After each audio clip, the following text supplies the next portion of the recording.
As the Comte and his associates turned away from the lowly abode of the alchemists, the form of Charles Le Sorcier appeared through the trees. The excited chatter of the menials standing about told him what had occurred, yet he seemed at first unmoved at his father's fate. Then, slowly advancing to meet the Comte, he pronounced in dull yet terrible accents the curse that ever afterward haunted the house of C. May never a noble of thy murderous line survive to reach a greater age than thine. That was the curse laid upon the family of C, foretold in the tale of H.P. Lovecraft's The Alchemist. In it, the last descendant of the sea seeks to break this ominous chronicle, which has caused all of his ancestors to die at the ripe age of 32 from numerous instances, such as drowning, getting shot with an arrow, dropping dead in a field, falling rocks, and so on and so forth. Numerous of Lovecraft's stories revolve around these kinds of accursed bloodlines, including its history and all of its physical and mental abnormalities. In The Curse of Yig, a couple in Oklahoma enraged the snake god Yig after they slayed some of its rattlesnake kin. In turn, Yig inflicted their descendant with the qualities of a snake, with a flat, hairless head, anthropoid-like eyes, and speckled brownish shoulders. In The Shadow over Innsmouth, Robert Olmsted traveled to Innsmouth to discover that their descendants and forefathers have all shared the same appearances: narrow heads, watery eyes, grayish hands, thick lips, and undeveloped ears. In other words, it's beginning to look a lot like fishmen everywhere I go. From the minute I got to town and started to look around, I thought these ill-bred people's gill slits showed. And finally, in The Color Out of Space, a meteorite struck the farmyard of the Gardner family and shrunk into its earth. Following that event, over the course of a year, it began to contaminate the crops, fields, water wells, and of course, the minds of their generous hosts. What are you doing? Shh. It's talking to me. Who's talking to you? A man in the well. Wow! Mrs. Gardner ceased to speak at all and began to walk and crawl on all fours. The children were going mad, and the pigs turned grayish and fat and undergone loathsome changes. But that wasn't even the worst part. The worst part was that the father mutated into the worst kind of father imaginable, Nicolas Cage. Time for you to do the dishes. Just watch your language. You watch your language. Okay, you know, I've had it with your drama.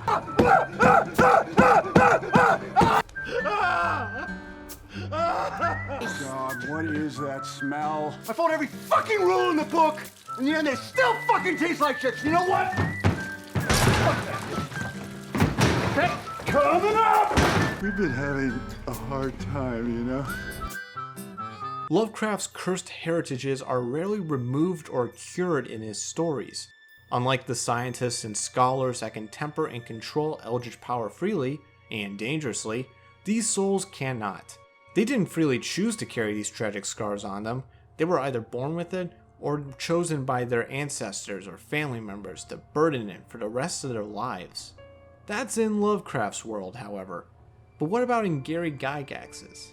Well, in D&D, these kinds of individuals are sorcerers with the Aberrant Mind Origin. The Aberrant Mind Origin will grant the sorcerer some powerful psionic powers to unleash, and will let them alter their physical form to gain the upper hand. Wait, why does that sound familiar? The Aberrant Mind Origin will grant the sorcerer some powerful psionic powers to unleash, and will let them alter their physical form to gain the upper hand. Oh, right. It's like poetry. It rhymes. The Aberrant Mind Sorcerer was first released as an official subclass for Unearthed Arcana, the testing grounds for all Dungeons & Dragons content. It had its fans, like myself. I just thought it was fantastic. But instead of keeping it with its great Old One flavor, they revised it to become the Psionic Soul Sorcerer. While that one has its fans as well, and at the time of writing and recording, we don't know if this was the official version, or if they did give us back our goo in the upcoming Tasha's Guide to Everything. Some of us missed the chance to play as a sorcerer that can weave eldritch magic and that's just the best thing ever. Huh, why did that just pop up? But D&D content creator KibblesTasty, the one that gave us the legendary Psion player class and the Oath of the Goodest Boy subclass, came to save the day with his own solution. Damn things come alive in my head. Suck on that. And voila! The Aberrant Mind Sorcerer has returned, letting us play as spellcasters whose life has been warped by far realm aberrations. This version of the Aberrant Mind isn't a one-to-one copy of the UA version, so I'll be comparing their features side by side to show off any differences and similarities. Post-edit. You'll never guess what just happened. And with that in mind, nothing says the holidays like an aberrant mind.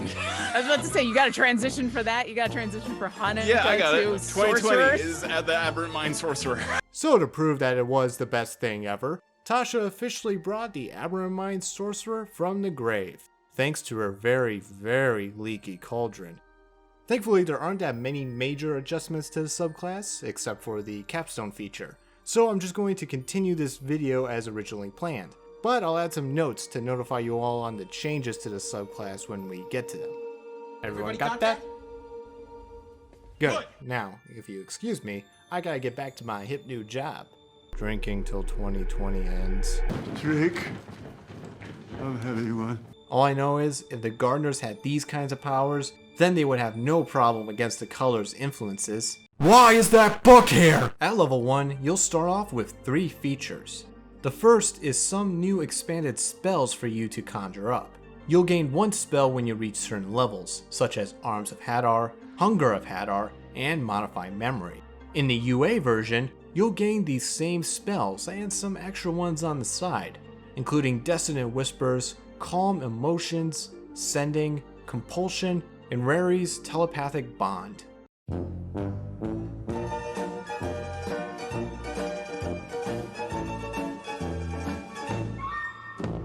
Your second feature is all about your expanded mind. With this, you'll gain the Telepathy Discipline from the Psion class. What? So this is a strange one. Not only does it give you a feature from another class, but it's one from a homebrew class that's been reconstructed by other homebrew creators. This one is referring to KibbleTasty's Psion class, the one that I mentioned earlier, which you can find the link to it in the description below. But eliminate all of your fear, for I'll still explain the functions of this discipline. Found on page 8 of the Psion class, the Telepathy Discipline will grant you telepathic communication. This will let you communicate telepathically with any creature within 30 feet of you, and if the creature understands at least one language, it can understand you completely. This is identical to the UA version's Invasive Thoughts, which you'll also gain at level 1. There are a few differences though. Invasive Thoughts requires a bonus action to activate, you can only use this with 1 creature at a time, and the mental link will last up to 10 minutes, while telepathic communication is up and running 24/7 with no action spent, but it only connects to nearby creatures that you can see. They're very similar to each other on the surface, but they operate completely different from one another.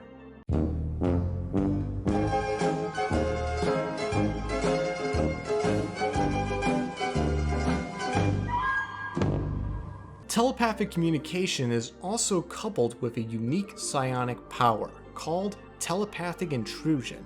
As an action, you can assault the mind of a creature within 60 feet of you and force them to make a wisdom saving throw. On a fail, the creature will suffer disadvantage on attack rolls made against you. You can also deal 1d8 psychic damage to the creature as well, but you're given the option to do that or not. If the target is under a condition that is removed when the target takes damage, you can use this on the target to debuff it and still keep that condition active. You can also spend sorcery points with Telepathic Intrusion to grant the target 1 of 4 debuffs. Rending will deal more damage, Terrifying will cause the target to be frightened, Overwhelming will blind the target, and Double will allow you to infect another creature with this assault. The third feature you'll gain at level 1 is the Whispers of Insanity, which I'm convinced is just Eldritch ASMRs. May never a noble of thy murderous line survive to reach a greater age than thine. That's scarier than most Lovecraft stories. With these whispers, you can add the Tasha's Hideous Laughter and Dissonant Whisper spells to your spell list, and you can cast these by expending 1 sorcery point or with a spell slot. This is completely different than the UA's third first level feature, Warped Being, which allows you to develop slime or scales on your physical form to gain an AC equal to 13 plus your dexterity modifier.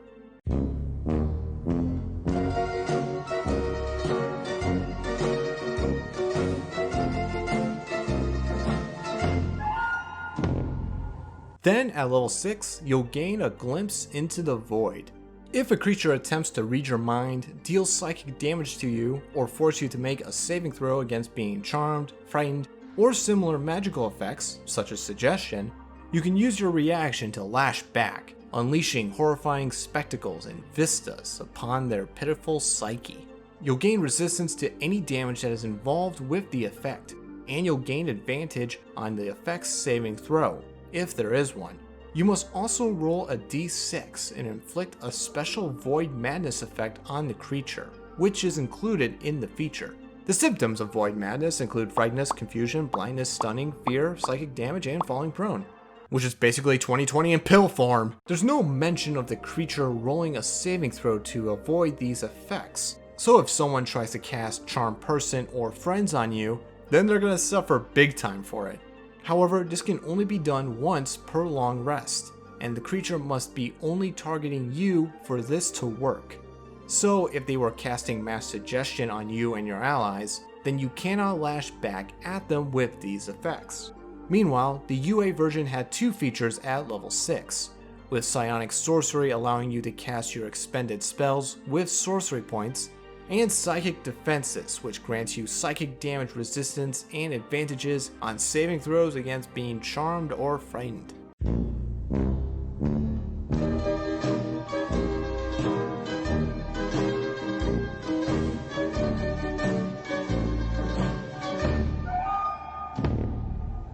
The next feature is Inflict Madness at level 14. When you witness a creature fail their saving throw against a concentration spell that you've just placed on them, you can expend 2 sorcery points to ridicule them further by forcing them to roll for an effect on the Void Madness table at the start of their next turn. In the UA version, you'll gain Revelation in Flesh, which was probably the best feature in this origin. With this, you'll be able to spend sorcery points in order to mutate your body through 4 options. You can grow gills to swim underwater, you can gain a flying speed with your mucus-covered skin, contort your body to slide through 1-inch spaces, and see invisible or hidden creatures with your sensory tendrils. Flavor-wise and gameplay-wise, this one was one of my personal favorites, and it was sad to see it go into the void with the revision. But then I looked to my right, saw God, and screamed.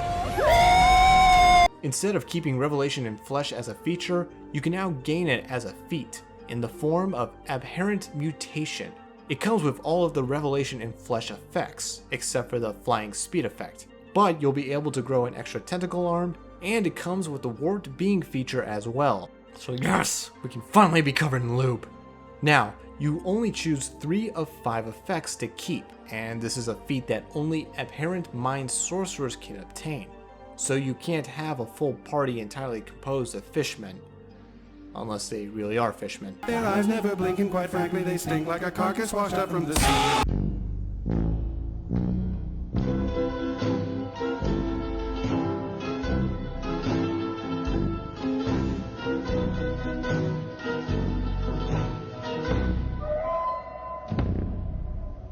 And for your final feature, you can puncture reality and create warped reality, at least in the UA version. I'll talk about the UA version first this time because it's just so perfect and awesome. I'm sure there's nothing that can hold a candle to warped reality. Warped reality is just perfect. I'm sure nothing can possibly beat it.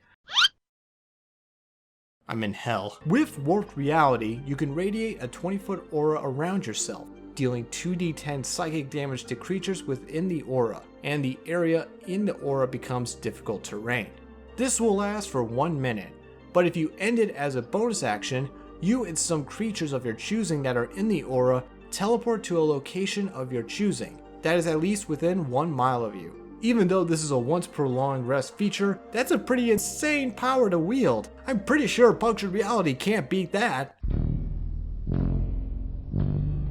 I no longer am a fan of this bit.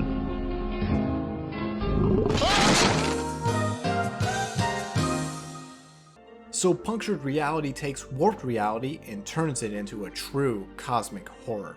As an action, you could spend 5 sorcery points to rend a reality-breaking hole in front of you, and connect it with a point of your choosing that's within 100 miles of you. The hole is only 5 feet wide, but if a creature steps through it, or ends its turn in the rift space, the creature will be teleported to the other chosen point. It's like getting drunk with your friends at the Happy Garden in Manchester, New Hampshire, then teleporting exactly 100 miles to go throw up at this random grave. I just picked this random grave. There's no particular reason I picked it. It's just random and the guy probably deserves it. This sounds safe at first, but like the meteor from The Color Out of Space, the longer that it stays in play, the more contaminated the land and livestock on it become. While the hole exists, you can choose to roll a 2d4 and apply 2 of 4 strange effects to occur around the hole. The effects will definitely change the tide on the battlefield, from shifting gravity, to conjuring eyes that cause fright, to summoning gibbering mouther spawns, and to have good old sprout from below the earth. The effects start at the hole with a 10-foot radius, then it will increase by 5 feet every round. Although the hole will close after a number of rounds equal to your spellcasting modifier, the strange effects will last 1 minute after the hole closes.